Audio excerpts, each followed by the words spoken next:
but I have to give you a short introduction. The material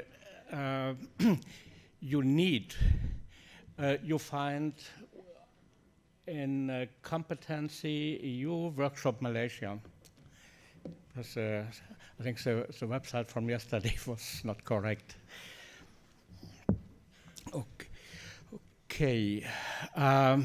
Yesterday I shortly introduced the decision-oriented instructional design model and the field for instructional design decision we will work on today is motivation design. There's the most famous and also empirically proved instructional design model for motivation, or for motivation design, describing possibilities to motivate learners. This is from John Keller from Florida University. It's called the ARCS model. It consists of a series of recommendations for each of 4 points. There are 4 questions: how to get the attention of the learners and how to hold the attention over the time of the course. Then how to convince the learners that the subject matter is relevant for them, how to convince them that they could be confident to understand all the content and to successfully solve the assigned task, and how to give the learners a feeling of satisfaction during and at the end of the course. This ARCS model, we will constrain the work on these 4 points, but the model became enlarged by the work of Daiman, a former doctoral student of mine. I sent to Keller 10 years ago by Volition. Volition handles how to regulate the multiplicity of actual motives. And one caution, motivational design is nothing we can sprinkle at the end over the content, so to have a little bit motivation. It must be a principle of the instructional design from the beginning.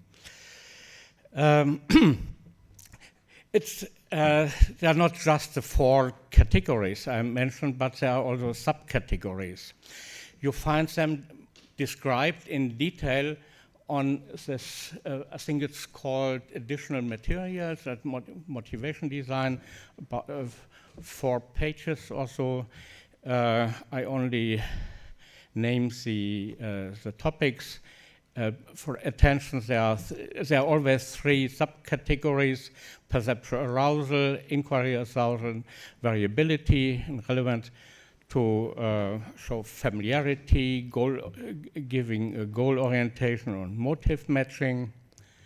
The subcategories for confidence is the learning requirements, success opportunities, and personal control, and for satisfaction, natural consequences, positive consequences, and equity. What happened?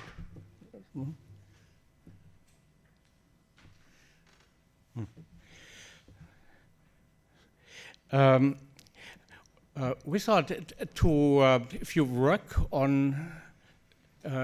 work out some possibilities for motivation design, to share it after, if you finished, you may use, or you should use, again the mind map tool we used yesterday, because we have the opportunity to share this tool, and we can at the end show you the results. So in some ways the assignment should be, please use the paper and select or find realistic possibilities for all categories and the subcategories to motivate your learners for the subject matter you want to convey. Because in the papers, the possibilities are quite abstract, and not all the subcategories will match your content or your subject matter. So, and try to find or select for each category one or more possibilities which fit on your learners and your subject matter. So the paper looks at a little bit like this, and for the